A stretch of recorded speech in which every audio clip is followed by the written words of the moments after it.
Bienvenidos, bienvenidas y bienvenides a Diálogos de lo Imposible, este programa de conversación sobre reflexión crítica respecto al estado de las artes y de la cultura contemporánea.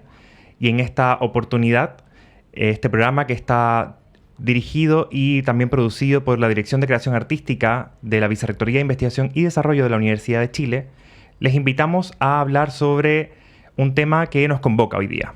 Ese tema lo hemos titulado De la obra maestra al mainstream, cultura popular pop latinoamericana contemporánea.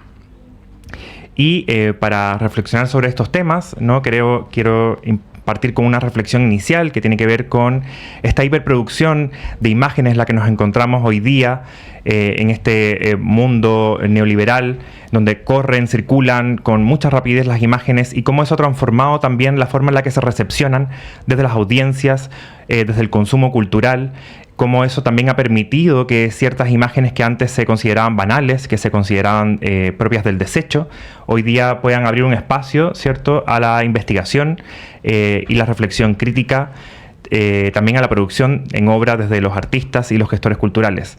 Para ello tenemos a dos invitados, una invitada y un invitado muy especiales. Ellos son Matías Hermosilla. Bienvenido, Matías. Muchas gracias por la invitación. Matías es doctor en Historia por Stony Brook University en Estados Unidos. Además es licenciado y magíster en Historia de la Pontificia Universidad Católica de Chile. Y sus temáticas de investigación son la historia de la cultura popular y de masas en América Latina, con especial foco en los estudios del humor, la música popular y la propaganda en la década de los 60. Matías ha participado como ponente en diferentes conferencias, ha sido parte de varios proyectos de investigación relativos a estas temáticas, es fundador además y coordinador general de la Red de Investigación y Estudios de Humor y ha participado... Ríe con H al final. Ríe con H al final. Y ha participado como conductor y panelista en los podcasts En Crudo y La Verdad También Se Inventa. Pero además es autor del libro El carácter de una nación de corazones amarcianeque, de 1990 a 2024. Muchas gracias por la presentación. De nada. Y también tenemos acá a María Nieves Nieto. Muchas gracias. Un gusto, María Nieves. Muchas gracias por estar acá con nosotros. María Nieves es curadora e investigadora en arte contemporáneo, licenciada en artes visuales, con mención en teoría e historia del arte por la Universidad de Chile. También se desempeña como curadora independiente con foco en arte chileno contemporáneo y tiene especial interés en la estética como fuerza crítica y de resistencia frente al canon occidental. Ha realizado proyectos curatoriales en el Museo de Arte Contemporáneo, el MAC, en la Sala Juan Engeunao, la Feria Chaco y Fundación en Obra. Desde 2024 integra el colectivo Teoría del Arte Pop TAP y actualmente codirige la plataforma Canal Artístico en Señal Abierta Casa junto al artista Sergio Santana. Bienvenida nuevamente, María Nieves. Muchas gracias. Yo quiero partir con una guía a propósito de una premisa que sale en el libro de Matías. Chuta. Matías, sí, vas a ser aquí citado. Dice Matías, o dice su libro en la sinopsis de la contraportada, ¿no? La cultura pop no solo es entretenimiento, es un espejo en baja resolución donde nos miramos, nos reímos y a veces nos reconocemos. A veces basta una imagen, una canción o una portada diario para explicar quiénes somos. Bueno, es lo que creo, ¿no? Es por lo que vivo. Yo creo que, de cierta forma, la cultura popular, como una forma de entendimiento, de lectura de las sociedades, quizás más real que a veces que nos centramos en un conocimiento externo, superior, ¿no?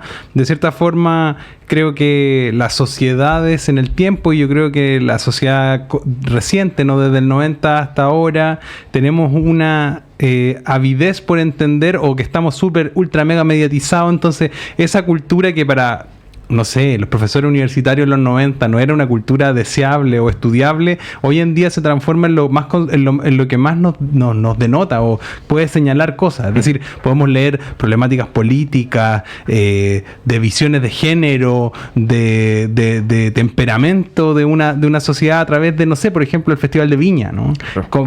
Viendo cómo cambia el sentido del humor en América Latina, o en el caso de chileno más práctico. Cada rutina del Festival de Viña te muestra una temperatura, si algo funciona o no funciona, de lo que nos reímos. Es decir, piensa que hoy en día sería impensable que un personaje como Tony Svelte fuera al Festival de Viña, y fue al Festival de Viña. ¿no? Ha ido cambiando el humor y también cómo nos percibimos a partir de él, ¿no? Tal cual. Oye, yo les quiero hacer una pregunta inicial. Gracias, Matías, por también como autoexplicarte.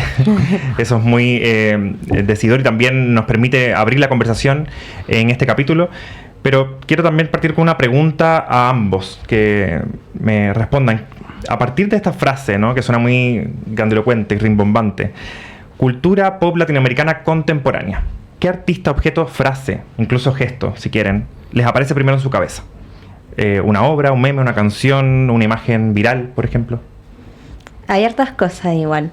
Pienso sobre todo en un artista y un gesto, y en una artista también más contemporánea. En primer lugar es Guillermo Núñez, que para mí es un referente en el pop chileno, para entender el pop también como un gesto y no solo un movimiento estético, sino también como un modo de hacer que es político, y más que nada pensar en Guillermo Núñez como su etapa de director del MAC y las políticas que dispuso desde ahí. Y ya más contemporáneo pienso en un artista que en Instagram se llama Señorita Francisca, o Francisca González, es una artista de la Universidad de Chile, que vive en Valparaíso, y como ella se autodeclara, es una artista memedial. Así que ella también creo que es también una muy buena imagen para pensar el pop en Latinoamérica. Genial, muchas gracias, María Nieves. Yo tengo, ya que estamos centrados en el arte, tengo una reflexión sobre eso, pero yo voy a poner un poquito polémico, pero yo diría que quizás la figura hoy más pop y medial del mundo chileno es el Loco René o el Tío René, que habla de una dinámica muy como cultural de una problemática social, de cómo una persona que pareciera ser una persona marginada de la sociedad por diferentes cosas, de problemas cognitivos o dinámicas de formación, precariedad, no saber leer ni escribir, se termina transformando en una celebridad de internet que replica dinámicas culturales de las que pasa a ser como un bufón social finalmente, y que te muestra mucho de eso, y que hoy en día tienen una figura detrás, que está detrás de estos personajes como Diego González, que hace como una especie de micromundo de todos estos personajes, que une a mujeres que están vendiendo contenido erótico en Artsmate con personas que son como estos memes de internet, y los mete a reality juntos. Esto es casi una performance en ese sentido, ¿no? Y es como estos personajes que la sociedad había abandonado culturalmente hablando,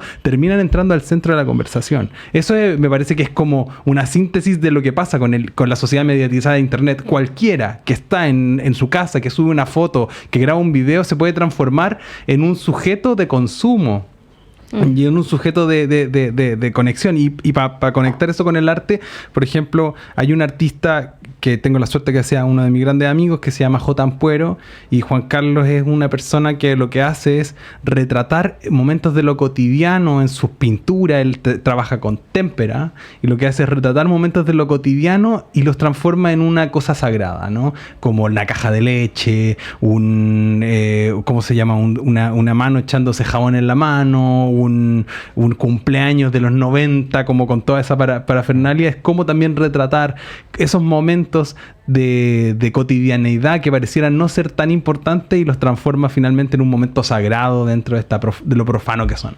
Oye, me interesa mucho la discusión que se está abriendo, y creo que a las personas que nos están viendo y escuchando también, pero desde la curiosidad, ¿no? Ustedes son personas que abordan el tema desde una profundidad particular, son investigadores, son curadores de arte pop contemporáneo, y me gustaría saber y presentarle también a la audiencia cómo es posible que un meme o un video viral pueda ser considerado arte hoy día. ¿Por qué sucede eso? También como qué cosas hicieron posible, qué condiciones sociales, tecnológicas, políticas incluso, hicieron posible esa transformación, ese desplazamiento. Bueno, yo creo que quizás a veces también hay que preguntarse si es el meme el que se vuelve la obra de arte, o la obra de arte la que se vuelve el meme. Y creo que quizás es más correcto pensarlo hacia el otro lado. Creo que el arte contemporáneo tiene muy buen humor, que es muy característico de nuestra época contemporánea, y que se ve en los memes. Y los memes tienen sí como una fuerza de creación y de traspaso como de un mensaje que va cambiando a través de cada contacto. Pero el arte sigue siendo, si bien se abrió como hacia la cultura popular, sigue siendo súper elitista. Y si bien hay artistas que hacen memes, el meme que está en Instagram no lo van a considerar arte, probablemente. Perfecto. Mira, es interesante esa conversación en torno al arte. Yo hace años fui a una conferencia de estudios del humor, que ya era raro, ¿no? Y en Estados Unidos, y se presentó por primera vez el primer libro sistematizado sobre memes de una autora que se llama Limor Schiffman, que se llama Memes in Digital Culture, que es como ya el primero, que ya de hecho está completamente como pasado de moda porque ya no es Gangnam Style, ¿no? Como la problemática social. Pero lo que plantea es que el meme viene del concepto de mímesis, ¿no? Que es la idea de algo que se parece a la realidad o que exagera la realidad, ¿no? Como lo que Víctor Stoichita llama hiperrealidad, ¿no? Entonces, de cierta forma, la sociedad contemporánea se basa en la creación de estas sobrerealidades. Yo siempre como que a mis estudiantes les pongo el ejemplo de Stefan Kramer, ¿no?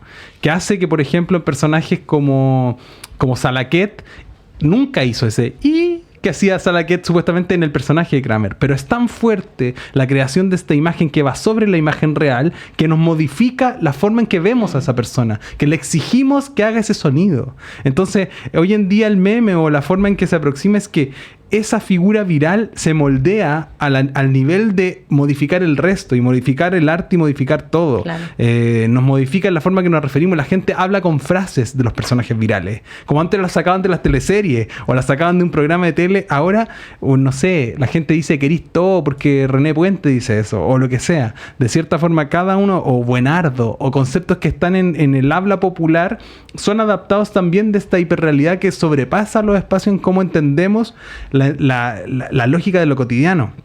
Y en ese sentido, creo que hay un camino para pensar desde que, de cierta forma, y estoy muy de acuerdo con Marini, en el mundo del arte es difícil como cuando aparecen estos personajes. Es decir, hay todavía una escuela tradicional de arte que odia el arte pop y que odia a figuras como Andy Warhol, que no lo consideran parte de ese canon, ¿no? Y a pesar de eso, igual sigue siendo más conservador o tradicional para el mundo del arte, ¿no?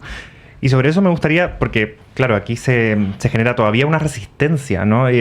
Podemos abordar un poco más qué ocurre cuando el arte pop entra al museo, a la academia, a la institución de la teoría del arte.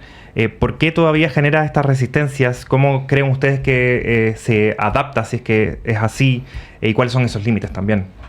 Claro, creo que hay una primera lectura que es como que el arte pop entra a la institución, pero más bien es un poco al revés, como que no es el arte el que toma los productos de consumo para hacerlo su tema, que si bien esa es la primera acción que se da, pero la reacción es que el mercado toma el arte como producto de consumo. Y yo creo que ahí también está un poco que también se hace mucho sentido pensarlo también como el meme, como finalmente también es un producto de consumo. Y también por eso podemos pensar en una obra de arte como un meme. A la inversa. Claro. ¿Y qué aporte tiene cuando entra? Aunque sea de la forma inversa. Como ¿qué aporte crees que genera realmente? ¿O qué tensiona adentro cuando ya está situado? Claro, definitivamente yo creo que toda intención de un arte pop busca alcanzar nuevos públicos. Públicos que no están considerados en el arte tradicional. Pero no sé, como que tampoco uno puede como estar seguro o certificar que eso es lo que sucede. Claro. Al menos desde sus propias creaciones, por ejemplo, esa experiencia, Matías, ¿cómo lo has visto tú? Sí, estoy de acuerdo. Yo creo que eso que es difícil. Es que, por ejemplo, ya diríamos que la historia, yo como esa es mi disciplina, como historiador, yo diría que ya la historia cultural no es algo tan raro, pero por ejemplo, cuando mi maestro Claudio Rolle con Juan Pablo González hicieron Historia Social de la Música Popular en Chile, era sostenido y resistido a hacer un libro de leer la sociedad, porque no era una historia de la música, era leer la sociedad desde la música. Entonces, en ese sentido, claro, a los 90, a finales de los 90, ya estaba en tensión, en los 80 Stuart Hall y toda la movida de... Y por ejemplo, yo pensaba mucho al principio cuando tú mencionabas lo hipermediatizado en una pensadora estadounidense que se llama Jean Franco, que tiene un libro que se llama The Decline and Fall of the Lettered City, que ella plantea que la cultura de masas destruyó la cultura popular del imaginario pueblo, porque esa es la resistencia que ella tenía, ¿no? Porque de cierta forma que todo esto, y cómo desde la construcción de cómo se consigna, se configura la idea de lo popular, también vamos a entrar en una dinámica de contestación. Hoy en día diría que lo popular es más cultura de masas, y obviamente eso es resistido y muchas veces tomado. No me acuerdo exactamente, hay un par de artistas que yo conocí en algún momento que decían que ellos dejaron de pintar porque el meme era mejor que su arte. En el sentido de que decían que el meme reaccionaba más a ellos que ellos pintando lo que ellos hacían como un meme. Entonces, como de cierta forma en la retórica cultural, no sé, pienso en figuras como que ya se han retirado del mundo público incluso, por diferentes cosas, pero como Francisco Papas Fritas, por ejemplo, que era como una performance como de meme casi en muchos casos, que hoy en día ya no necesita ser llevado a un espacio como de la galería, porque los memes van avanzando mucho más rápido que muchas veces que los artistas contestando a los memes. Y sobre esa rapidez también y la potencia política, a propósito de la mención de Papas Fritas, por ejemplo, como referente, ¿qué dirían ustedes que está hoy en el potencial político del pop o de lo pop? Bueno, yo pienso el pop y sobre todo el pop en Latinoamérica como decía antes, como una acción. Y como una acción que es política y que es una intención política, un hacer político también. Y creo que esa es como su potencial que tiene, que es el potencial de pensar en otros públicos, más allá del público de la élite, que el arte también siempre fue una práctica aristocrática. Entonces pensar también en, por ejemplo, Guillermo Núñez, que vendía sus serigrafías en la calle, la reproductibilidad, la facilidad también de hacer obras en un medio que es barato, que es fácil de reproducir, entonces la puedo vender también barato, en la calle, a 100, 200 pesos, y cualquier persona puede tener una pieza de arte en su casa. Sí, el acceso yo creo que es clave, porque obviamente hacer una pintura es mucho más trabajo. Y tampoco yo condenaría a alguien que quisiera vender una pintura más cara, por decirlo de alguna forma, porque es su trabajo, en el sentido de que es una obra que requiere esfuerzo y todo lo que significa técnicamente. Pero claro, yo creo que incluso de Mata para abajo siempre había esa salida de tratar de hacer obras que fueran de mayor... como incluso Mata que le hacía estos dibujos a amigos en postales para que las vendieran cuando necesitaban plata, en el exilio, ¿no? De cierta forma igual ha habido búsquedas de entender el arte como una herramienta de movilidad y el pop en ese sentido como una herramienta que abraza ese espacio. Y yo creo que obviamente a la gente le hace mucho más sentido la cultura popular de masas que, en paralelo podríamos decir, el gran arte tradicional, pictórico, de esa tradición, como de ese canon histórico chileno, que hoy en día, si lo vemos, entre más se adecua al tiempo, más entra el pop a la galería, más entra el pop al museo. Perfecto. Muchas gracias por sus opiniones, sus interacciones también en esta conversación tan interesante respecto a la cultura popular contemporánea en América Latina.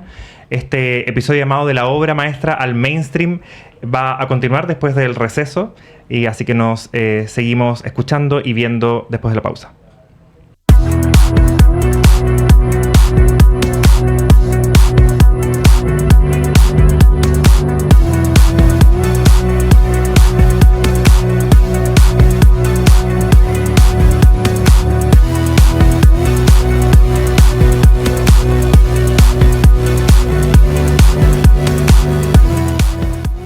Bienvenidos una vez más a Diálogos de lo Imposible, en este episodio que estamos hablando sobre cultura pop contemporánea y que hemos titulado De la obra maestra al mainstream.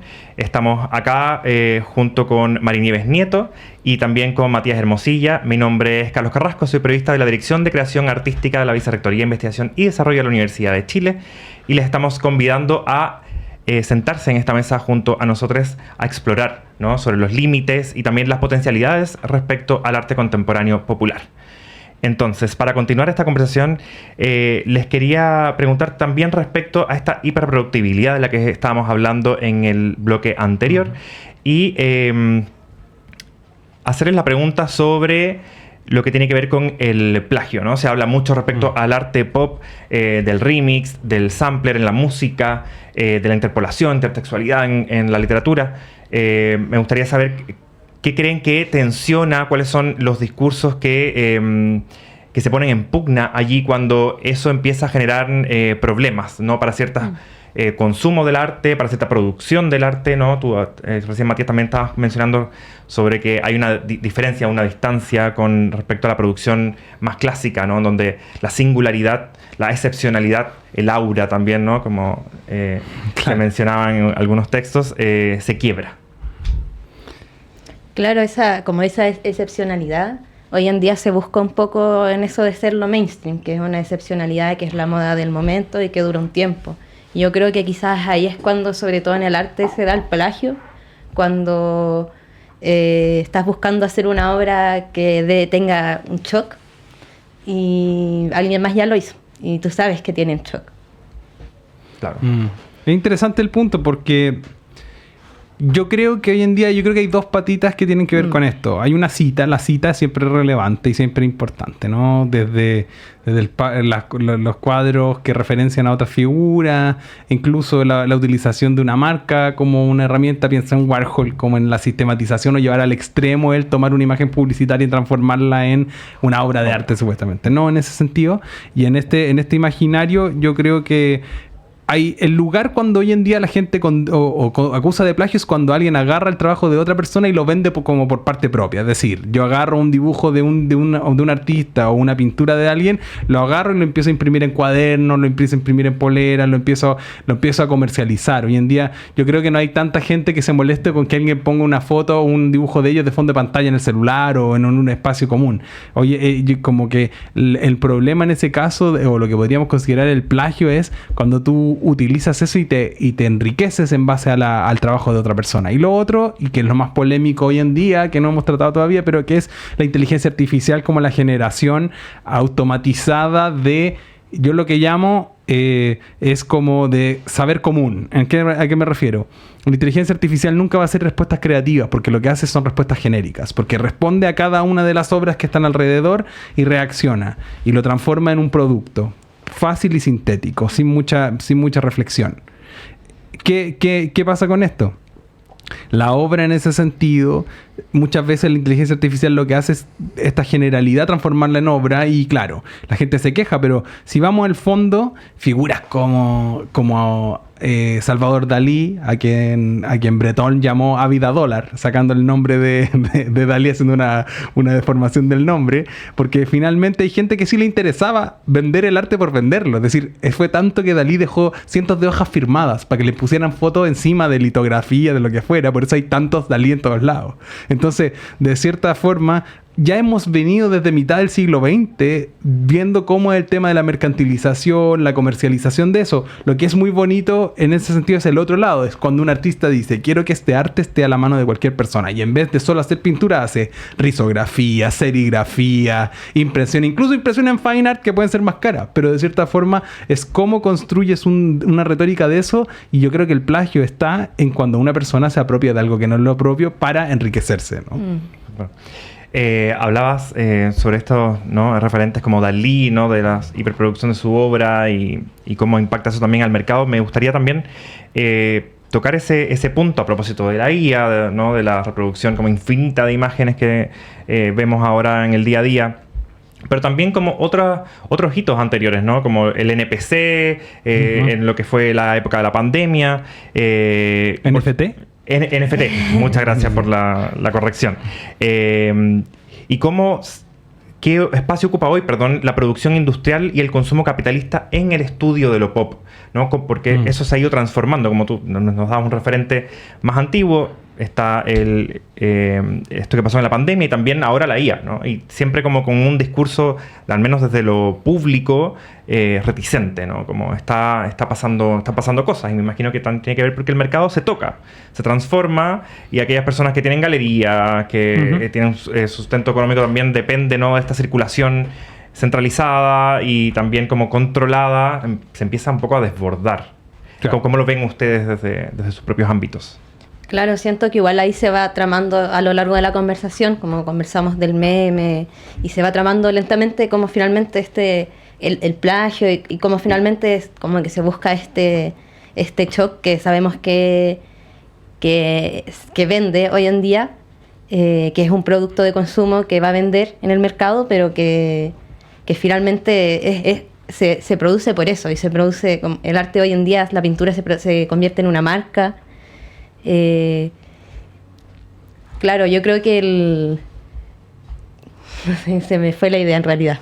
Sí, bueno. Sí, pero te digo, como para tomar esas palabras, Claro. la marca o la hipermediatización o la generación de logotipos, ¿no? Me acuerdo de esa canción de Kevin Johansen, ¿no? Generation Logo, ¿no? Todo es logo, finalmente. Todo es construir una marca, en muchos casos. En ciertos espacios también es posicionar un nombre o una idea, que también no tiene un sentido que ir con la lógica de la mercantilización, sino más bien con la lógica de la identidad, que es algo muy propio de las sociedades hoy en día, porque cada uno de nosotros es su propia marca. Cuando uno hace un Instagram comunitario, cuando uno hace su propia transformación en las redes, no sé, es decir, a mí por azares de la vida en una entrevista, un comediante me nombró como profesor ternura y así quedé.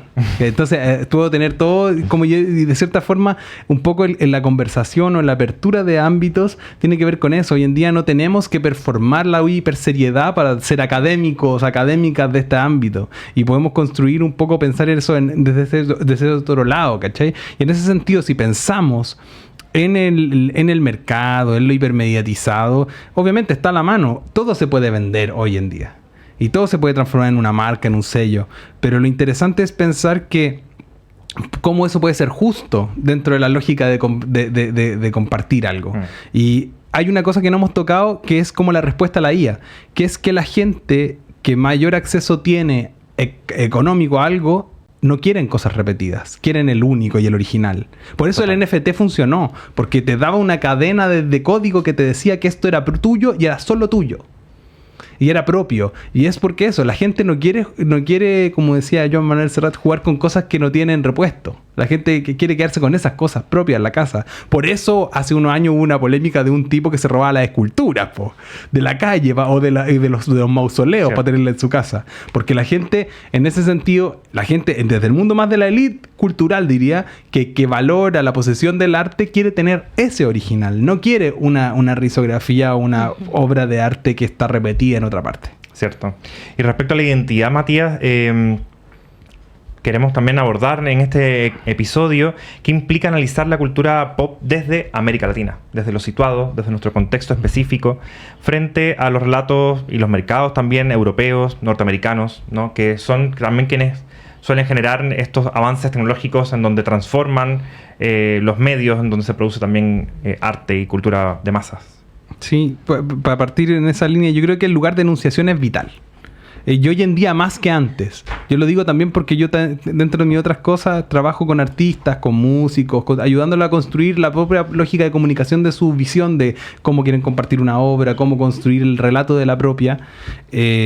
Entonces, en ese sentido, hoy en día tú no te quieres parecer a un puertorriqueño para hacer reggaetón, por decirlo de alguna forma. El habla popular se inserta en eso. Y por eso yo diría que en dos mercados, para hablar de la música, en dos ámbitos de esto, hay una industria muy grande y mediatizada, como la industria de la música urbana, que tiene un impacto gigante en toda la región, pero que cada país que se inserta en ese mercado global le pone una habla popular propia, que va desde el coa hasta el lunfardo o el habla como el slang colombiano.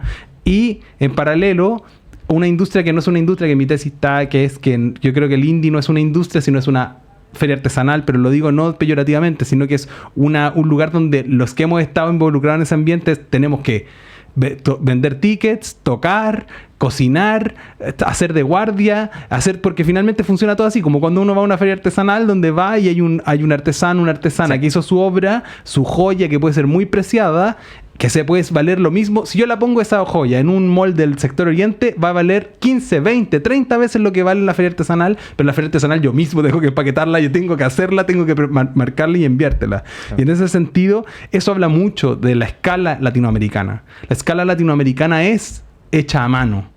No es hipermediatizada. Ir a una galería de arte es difícil para un artista. Exponer su trabajo es costoso y es difícil porque no tenemos un espacio de cultura tan amplio para poder llegar a que muchos artistas expongan sus trabajos más allá de eso. Tocar, que la gente vaya a pagar una entrada de 5 lucas, es un desafío para un artista nuevo que quiere insertarse en la sociedad. Sobre todo cuando es alguien que no hace la música que está vendiendo, que está en el mainstream. Claro. Marinías, ¿cómo lo has visto tú desde la curaduría también? Claro, yo igual creo que es fundamental el lugar de enunciación. Como hablábamos antes, es fundamental para pensar el pop, pensar también que estamos enunciándonos desde Latinoamérica. También nuevamente, como hablábamos del capitalismo, es fundamental pensar también cómo el capitalismo se llega aquí a Latinoamérica, cómo llega a Chile. Creo que también para pensarlo particularmente desde Chile, la llegada de la tele en particular, y de la tele a color con Pinochet a fines de los 90, es esencial también en estos giros del neoliberalismo. Claro. Bueno, muchísimas gracias nuevamente a ambos por acompañarnos en esta conversación. Yo les quería proponer un último ejercicio. Hemos hablado bastante sobre todo el universo que tiene que ver con la producción y también la reflexión sobre arte contemporáneo, popular. Y normalmente hay una palabra que dicen, o un concepto que dicen en Chile que acuñó Fuguet, ¿no? A propósito del arte también popular, que el placer culpable. Y siento que ese concepto en particular se ha ocupado mucho para cuando nos referimos a hablar de aquellas obras y arte popular que nos gusta consumir y que nos gusta apreciar. Pero me imagino que a través de esta conversación nos hemos liberado un poco, ¿no? Hemos entendido que va mucho más allá y que tenemos también amplitud para reflexionar y convocar también a las audiencias a partir desde otros puntos, ¿no? Y ver cómo estos aspectos y estas conversaciones tienen profundidad y también generan un marco de producción artística importante para el mundo del arte, valga la redundancia. Entonces, dando riendas sueltas al placer culpable, también les quería proponer que le entregaran a nuestra audiencia un ejercicio de bien consumo, apreciación, como quieran ustedes referirse, respecto a obras de arte contemporáneo pop, ya sea película, libro. Ahí los dejo a su libre albedrío. Bueno, yo quería enfatizar lo que he dicho al principio. Creo que el trabajo de J. Ampuero me parece una figura que a mi juicio es como lo que más sintetiza una cosa bien chilena. De hecho, tengo algún texto ahí que nunca he publicado sobre el J, que está ahí como... Pero un poco que creo que sintetiza esos momentos pequeños que son cotidianos, pero que son sagrados para nosotros. La leche condensada, hacerle un hoyo por atrás y adelante, eso es un momento, eso es algo muy chileno, eso no se hace en otro lado. El tostador, toda la forma en que se come en esos espacios está retratada, y está retratada con sutilezas, con zooms, con pequeñas cosas que creo que son muy interesantes. Otra cosa que a mí me gusta mucho es cómo se ha desterritorializado la música, y en ese sentido creo que una banda como Niños del Cerro, que parte de la Florida y que hace un análisis histórico contextual de su vida, de ser un chico de un lugar o chicos de lugares de no ciudades, de ciudades que tienen muchos no lugares, ¿no? Diría Marc Augé, ¿no? Pero de cierta forma es cómo podemos pensar y leer el mundo desde estos lugares que son márgenes intermedios, que no estamos hablando de la música urbana que habla desde un lugar muy muy popular, sino estos no lugares, estas clases medias desconectadas y que abren un camino a pensar ese camino, de esa sociedad finalmente. Muchas gracias, Matías. Mari Nieves. Bueno, siguiendo esta línea un poco de los márgenes que hablabas, bueno, recomendar Galería Nimita, que es una galería en Mata Sur, en el centro de Santiago, que es dirigida por 4 estudiantes, bueno, egresados, ya se licenciaron de la Escuela de Artes de la Chile, y son todos de fuera de Santiago. Yo también soy de fuera, yo soy del sur de Valdivia, no soy de Galería Nimita, pero sí me resuena por eso, porque son puras personas que son de fuera de Santiago y la curatoría que hacen dentro de la galería tiene esa visión de pensar también desde ese margen que no es el centro de la ciudad. Bueno, están también cerca del Persa Biobío, como que también habitan un espacio que es pensarlo también desde el margen y trabajan mucho con artistas emergentes, artistas que están, como darle la oportunidad también a artistas de tener su primera exposición, que es súper difícil, de contactarlos con compradores. Y también el espacio de la galería es pequeñito, es una cortina que se abre y da a la calle, entonces también es un espacio muy pequeño para tener tu primera exposición muy fácil de llenar. Bueno, y recomendar a la Francisca González, que ya había mencionado, señorita Francisca, siempre la voy a recomendar porque es una excelente artista. Muchas gracias a ambos por estas referencias y también consejos. por esta discusión en particular tan interesante. Y les dejo invitados, espero que hayan disfrutado este episodio de la obra maestra al mainstream, cultura pop latinoamericana contemporánea. Les dejo invitados e invitadas, todos a seguir escuchándonos y seguir viéndonos a través de canal Uchile TV y a través de la Radio Universidad de Chile. Mi nombre es Carlos Carrasco y les agradezco una vez más que hayan participado en esta mesa. Muchas gracias, que estén muy bien. Muchas gracias. Gracias a ambos.